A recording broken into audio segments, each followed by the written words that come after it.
Hello and welcome to this little introduction of connecting with the fairies and the fairy realms. My name's Alison, if you don't know who I am, and I am so excited to be holding this space. It is just a mini workshop just to dip your toes into this realm that is right next door to us. And I really wanted to create an introduction just because sometimes a video can explain much more in a shorter period of time than reading up on it. And so, firstly, if you just want to take a moment and we're just going to invite the Fae beings into this space. So, just calling upon the beautiful fairies of unconditional love and the ones that are here to support us for the journey that we are all individually on. And just connecting in with your heart as well. Just feeling your heart and the energy within your heart.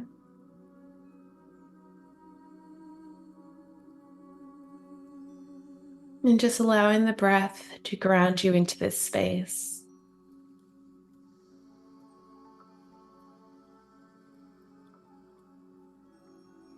And when you're ready, just opening your eyes as you return. It's always nice to, if we're going to be talking about a certain type of being, to connect in with them so that they can bring through the energy and the magic that they hold into this space and into your space on the other side of the screen. So, most of this workshop is really based on my own experiences of connecting with these magical beings. And I never thought, once again, that I'd be working with the Fae because I'm so connected with the mermaids, but they are part of the elemental realms. And, the same thing happened with the trees. I'm like, why is a mermaid working with trees? When am I going to start working with the mermaid energies? But I just have to do what I'm called to do at that specific point in time. So here I am. And I do want to say, due to my recent situation, I've had someone that I dearly loved passed away. The Fae's really supported me in that. And it's like for me, of course, I forgot because I was in such a hard space, but in general, humanity has forgot the importance of all these, beings, whether the trees, whether the ocean, whether fairies, whether mermaids, and the power that they have and how they are all here to actually support us on this journey and that we're not doing this journey by ourselves. So, a little bit about the fairies. So there's a lot of people that, question as to what they believe, right? And I just want to touch on this in terms of the historical context about fairies and how they've come to be and, do they actually exist? And, all this stuff that I hear very much people talk about quite often, and a common saying that people have, if I'll believe it when I see it, sort of thing. But my response to that is generally, have you forgotten how to see then? Because I think that is the most important part of this, is that, as humanity has evolved over hundreds and thousands of years, we have forgotten how to see. We have forgotten how to connect in with our own intuition, how much magic there is in this reality, how supported we are in this reality. And that's part of my purpose of what I'm here to do, is to support you in remembering your connection, whether it is to the fairies, whether it is to your soul, whether it is to the mermaids, the trees, the sky, the sun, so forth, Mother Earth. I can go on forever, angels. But just, all of our journeys are so individual, but it's remembering our connection to this. So, as you may know, fairies are generally known in kids' books, right? And it's interesting because children And please, when I say a lot of these words, take what resonates, leave what doesn't, but also understand that I don't come from a space of judgment or conclusion or expectation or anything like that. You know, you take what resonates with you, leave what doesn't, and that's all good with me. I'm just coming from, what rings true for me, and yeah, take it or leave it. But with children, to me, especially after having my son, children haven't been in this physical reality for a very long time. So they're still connected to the other realm, to the spirit realm, right? And that's if you believe that. But as they come in and as you go through, they find out who they are, they find out that they're actually separate from their mother. This is all scientifically proven, you can look it up. And then they go into, you know, um, figuring out who they are, their position, what they can and can't do, like their limits, so forth, always pushing their limits as they grow and evolve and then hit school age. And then once you hit school, right, it starts to become a space of not necessarily limitation, but a space of conditioning, right? So this is right and wrong. This is what to do. No, that doesn't exist. It starts to define what children experience as right and wrong. And once again, like, I don't necessarily agree with that because, what's right and wrong for me is not necessarily right and wrong for you. Otherwise, we'd all be doing the same thing, wouldn't we? Anyways. Um, but it's because children are still connected. And I specifically remember as a kid that I could connect with these beings and other beings as well. And I used to play with them and protect them and make little potions. And, it was really, really fun. You might say I had a really good imagination, but what I sensed back then was very real for me. Now, even I want to say this because, even my husband is very skeptical about a lot of the stuff I do, and that's all good. Like, I'm not fazed by his thoughts. But as he experiences it, I noticed that there is a change in his perception and his conclusions and judgments. So I am going to be talking a little bit about this more thoroughly in the course, but as a brief outline, something simply as like, a little piece of a branch moving when there's no wind, no other trees moving. And that to me is a fae being there. But once again, so tracking back, sorry, throughout history. There have been many stories told, generations passed down of fairy beings and what these fairy beings used to do. A lot of the common stuff that we hear about is fairies taking away children, which I have actually received a little bit of insight about that. And we'll explain that in the course and the workshop as well. But it's it's more so for me, if you look into the history and of human evolution, right?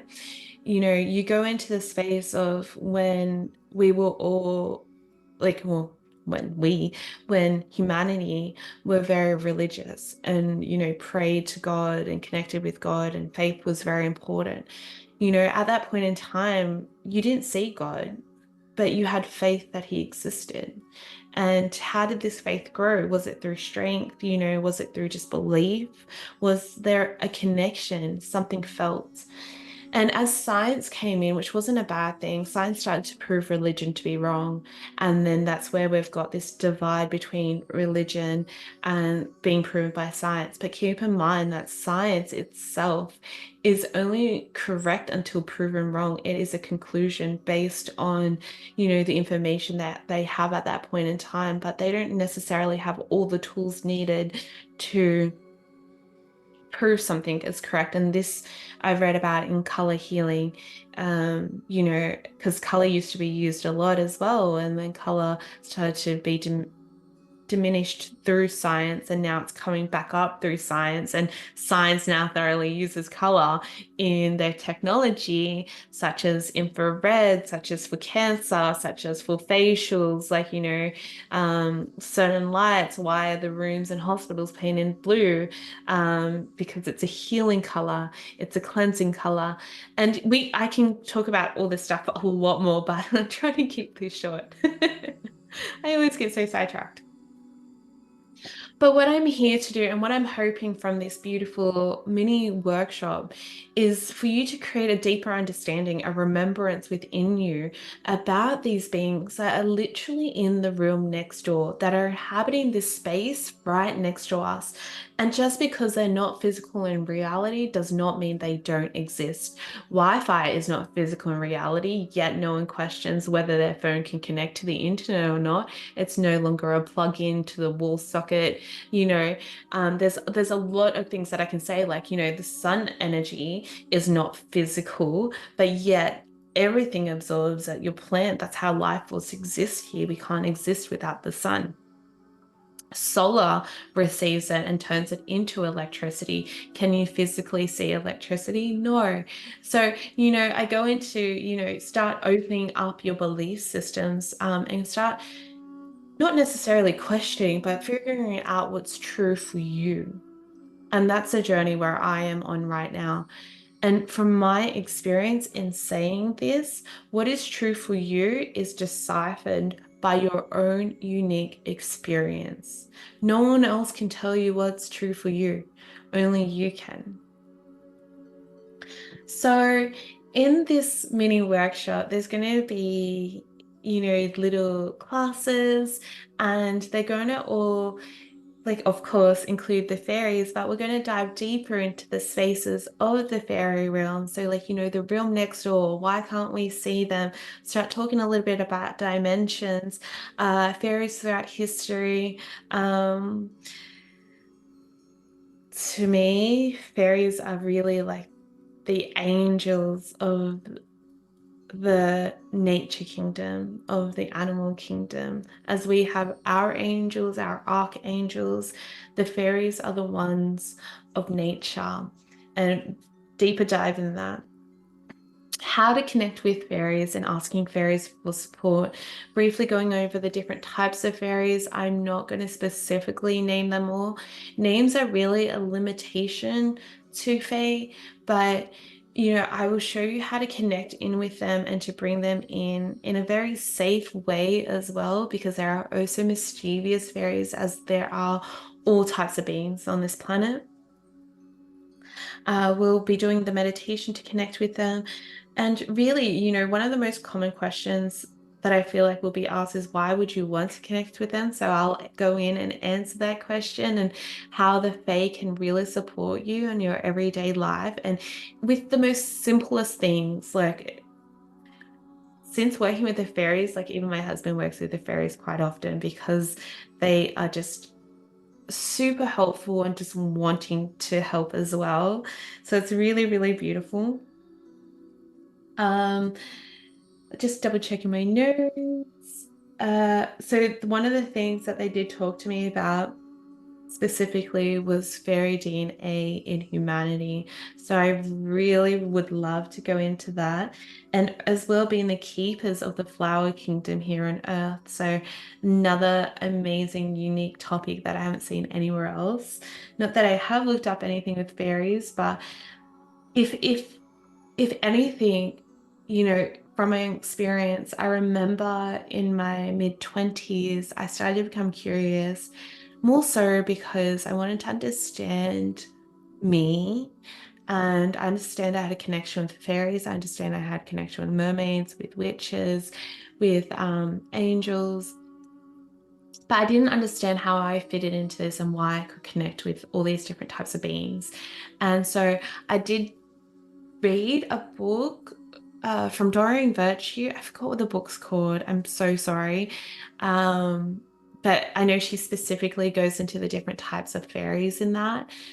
But if anything, what I'm hoping for you to achieve by doing this beautiful mini workshop is to deepen your connection with the fairies. Understand that they are here supporting you, that they actually exist. I'm not here to prove right and wrong, but if you're here, it's most likely because you have already a connection with them. Um, and to answer any questions that you may have along the way. So I'll have a little part where you can insert that and I can go through and answer. But just to understand the purpose of the fairies as well and why they are here. So I'm going to leave it as that, short and sweet, I hope. And I send you all so much love on this magical day, on every day. And I will speak to you soon. Hope to see you in the fairy course. Bye.